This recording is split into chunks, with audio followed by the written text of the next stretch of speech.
Bonsoir, nous allons procéder à l'étude du CAC 40 du 4 novembre 2020.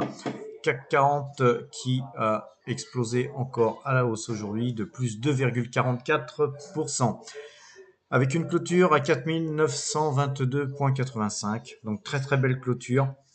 On avait pratiquement une bougie en marabouzou, mais elle a quand même un petit cheveu là qui dépasse, mais c'était vraiment une bougie très haussière. Alors, le marché est visiblement très très très haussier, et je vais vous expliquer pourquoi. On va chercher le pinceau. Alors, en fait, on a une île. Vous voyez ici ces bougies là, elles sont isolées par rapport à la baisse qu'il y a eu et la hausse qu'il y a eu ces 2 derniers jours. Donc en fait, on a un gap ici, un gap baissier, et ici, on a un gap haussier. Ce qui nous isole ces bougies là que vous voyez, qui nous permettent de dessiner en fait une île. Donc c'est une île, et une île c'est très haussier quand on a des gaps haussiers. Inversement, si c'était une île tout au sommet, au top, hein, et que on aurait des gaps haussiers et baissiers de l'autre côté, ça serait très baissier. Mais là, en l'occurrence, on a une île, donc figure très très haussière sur le CAC. Alors ceci dit, c'est quand même une bougie électorale, si je puis m'exprimer ainsi. Donc à prendre avec des pincettes, parce qu'il faudra voir peut-être plus ou moins ce qui se passe aux États-Unis au niveau des résultats. Alors les résultats, on les aura pas forcément dans les, dans les heures qui viennent non plus. Mais en tout cas, on aura très certainement, je pense, à l'ouverture, des informations assez précises sur qui est en passe de gagner. Donc, ou si c'est très très serré, est-ce que cette situation va durer encore quelques journées, voire au moins plus d'une semaine. Les marchés ayant horreur de l'incertitude, là en fait cette histoire de bougie là, c'est simplement de se dire voilà, les élections c'est terminé, mais en fait que l'un ou l'autre gagne, je pense que de toute façon les marchés seraient certainement haussiers. Par contre, si on ne sait pas lequel des deux va être élu, je pense que là on va être dans l'incertitude, et les marchés n'aiment pas ça, et là on pourrait se mettre à dévaler, redescendre et voir combler le gap et voir pire.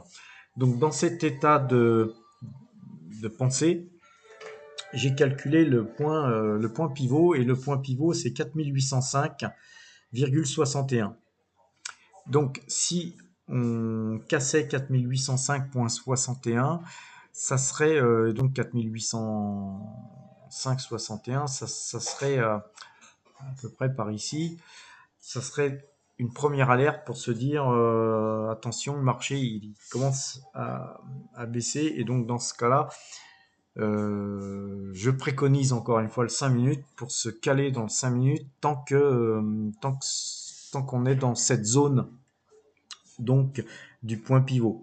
Excusez-moi, en plus je me suis trompé, le point pivot c'est 4828, je me disais il est bien haut ce point pivot, 4828,43.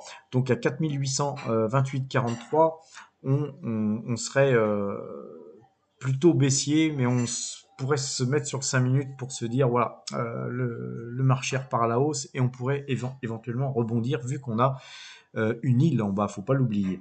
Par contre, si on franchissait la clôture de la veille qui est ici, donc c'est du 4805,61, c'est le point que j'avais noté. Excusez-moi, je m'étais trompé tout à l'heure.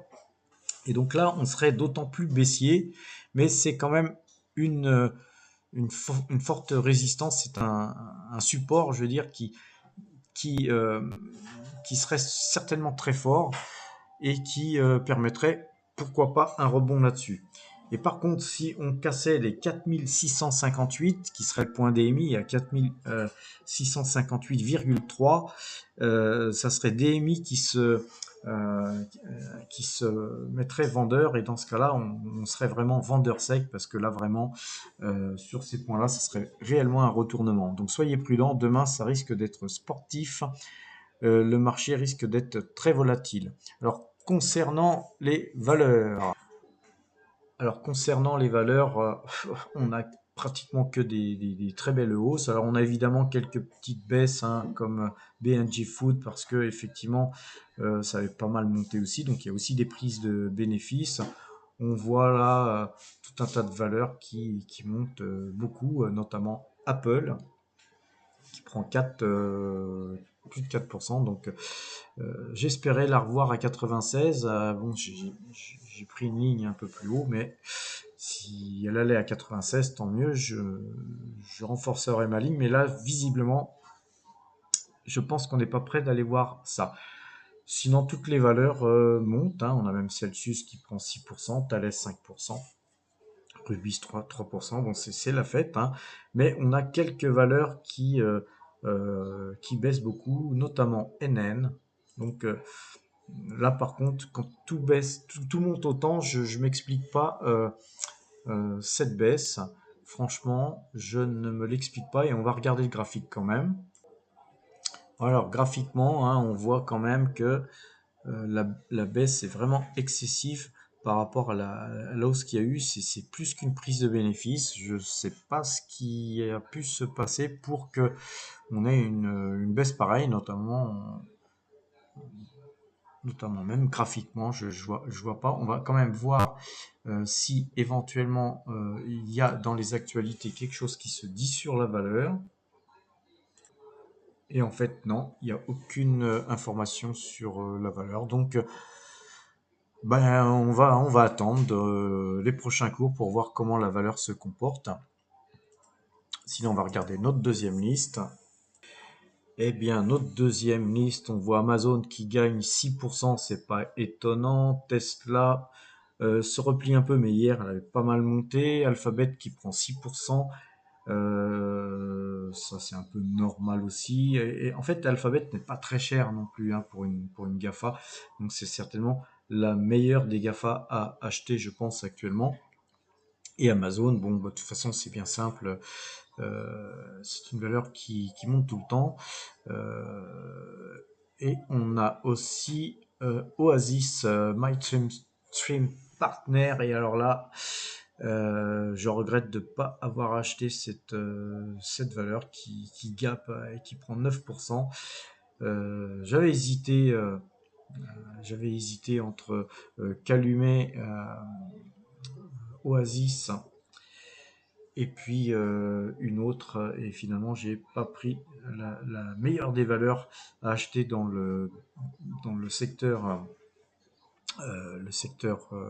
pétrolier, puisque j'ai choisi Apache qui monte quand même, hein, mais beaucoup moins que beaucoup moins que Oasis. Bon, c'est pas grave, hein. Faut faire des choix quand on n'est pas riche.